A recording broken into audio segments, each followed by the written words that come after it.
सतनाम बंदगी साहिब, सतनाम बंदगी साहिब। सतिये पुरुष कबीर कहते हैं, प्रिय सजनों, सत्संग से सुख उपजे और नित नित कीजे जाए। साहिब कहते हैं सत्संग से सुख उपजे, सत्संग से सुख उपजे नित नित कीजे जाए। ब्रह्म अंधेरा मेट के और गुपत सैन सुनाए।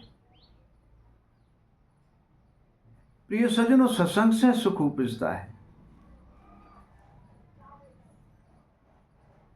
जहां हमें ज्ञान की, विवेक की प्राप्ति होती है। कैसे सुख होगा सत्संग से, वो सरल भाव से हम आपको बताते हैं। ज्ञान होगा, विवेक होगा, शयन होगी, शब्द, स्मरण, भजन और वाणी सारी आपके पास होंगी। उसी में एक दो वस्तु ऐसी है जो संसार में कारोबार कर सकती है। उसका नाम है अनुभव और दूसरा है ज्ञान। ज्ञान और अनुभव के तुल्य आप संसार के सुख पा सकते हो। ज्ञान से कारोबार करोगे, ज्ञान से वणज व्यापार करोगे, बुद्धि और अनुभव से लेना देना करोगे, बुद्धि और अनुभव से व्यापार वाणिज्य करोगे।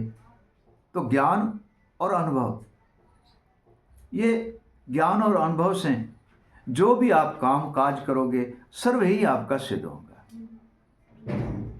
हे प्रिय सजनों, सर्वे ही सिद्ध होगा।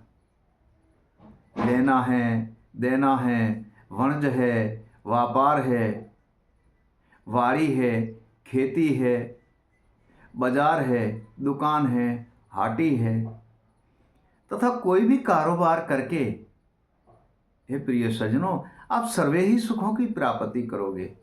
और इन्हीं चीजों से आप घर गृहस्थी को सिद्ध कर लोगे।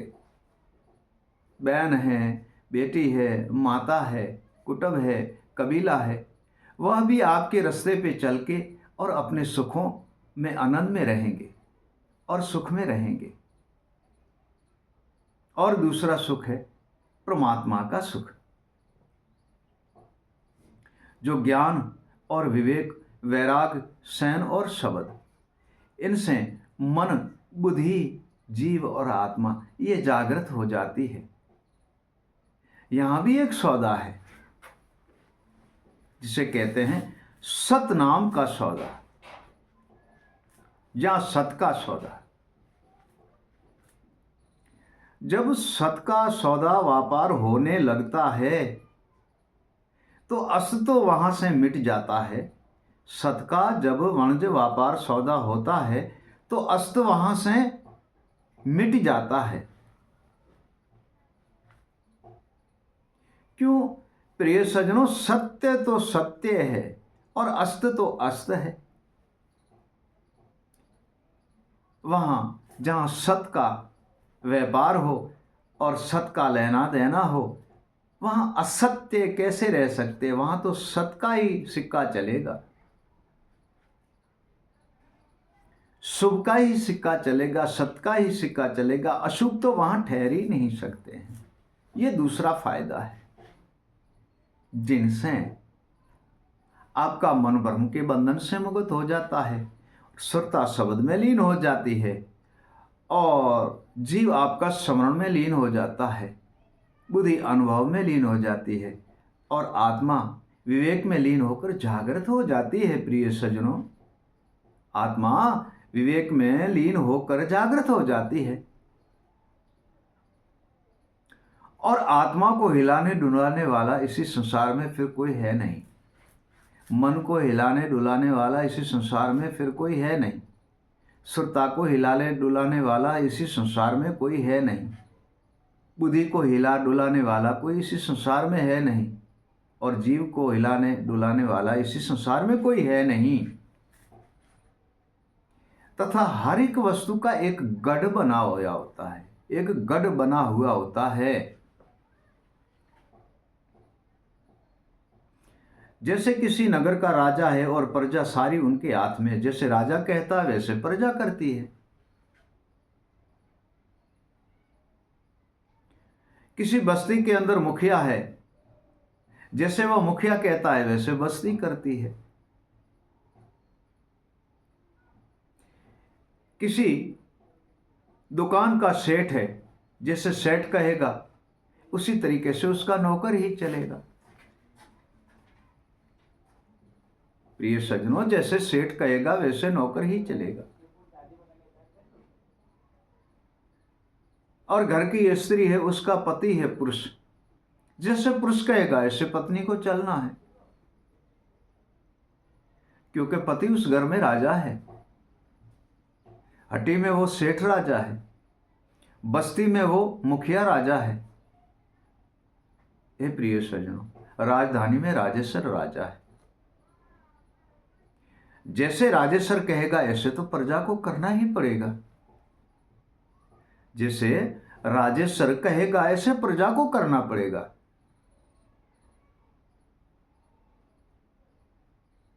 ठीक ऐसे कारण इसी देह के अंदर मन बुद्धि जीव और आत्मा, ये पांच है। मन बुद्धि जीव आत्मा और सुरता, ये पांच है। इन पांचों सहित इसी स्थूल के अंदर इन सब का ही मुख्य और राजा मन है। इसी देह का मुख्य और राजा मन है। पति बिना स्त्री कुछ काम नहीं कर सकती है, सेठ बिना नौकर दुकान में कोई काम नहीं कर सकता है, मुखिया बिना बस्ती में कोई काम नहीं कर सकता है, और राजेश्वर बिना कोई भी उसकी राजधानी में प्रजा काम नहीं कर सकती है। उसके हुक्म के आदेश से ये सर्वे ही चलते हैं। ठीक ऐसे इसी देह के अंदर मन राजा है।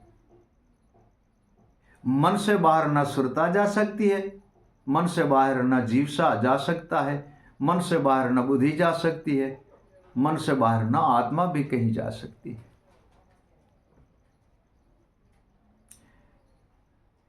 जैसे राजा अपने राजधानी में गढ़ बनाकर बैठा है और उनकी मन की वृत्ति से राजधानी चलाता है। दुकानदार अपनी दुकान में गढ़ माया का बनाकर बैठा है, अपनी वृत्ति से वह दुकान चलाता है। पुरुष अपने घर में राजधानी बनाकर बैठा, अपनी मन की वृत्ति से अपने घर गृहस्थी राजधानी चलाता है। मुखिया अपनी बस्ती की राजधानी चलाता है। ठीक ऐसे मन अपनी राजधानी चलाता है, तथा वही मन सदगुरु की सत्संग और ज्ञान अंकुश से वश में हो जाए, हे प्रिय सज्जनों, तो वही मन अशुभ प्रजा त्याग करके और शुभ में लीन हो जाएगा। अस्त का रास्ता छोड़ करके सत रास्ते पे चलने लगेगा।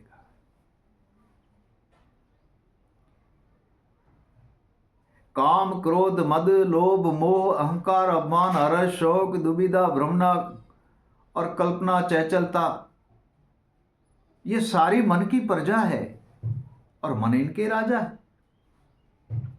मन इनमें फंसा हुआ है और ये सारे मन में फंसे हुए हैं। मन इनमें फंसा हुआ है, ये सारे मन में फंसे हुए हैं। ये जब मन इनमें फंसा हुआ है, काम क्रोध मद लोभ मोह अहंकार अभिमान हर्ष शोक दुविधा और भ्रमणा कल्पना के अंदर, तो जीव सुरता आत्मा और बुद्धि, ये भी तो मन के पीछे ये भी फंस जाती है। और जब सदगुरु के ज्ञान में मन लीन हो जाता है,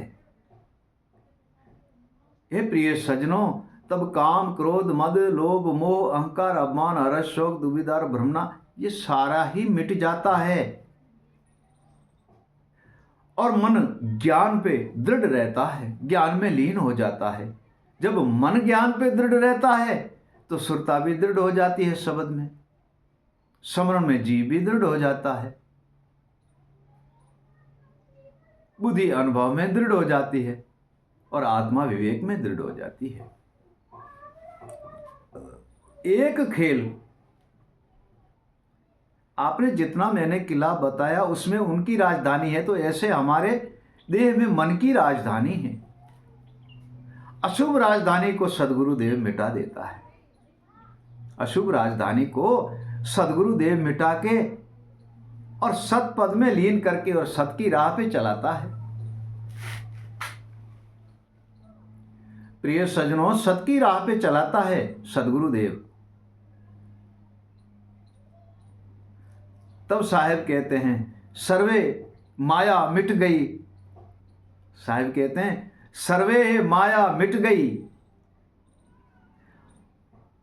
और अड़ घड़िया घड़े घाट, अन घड़े घड़े घाट,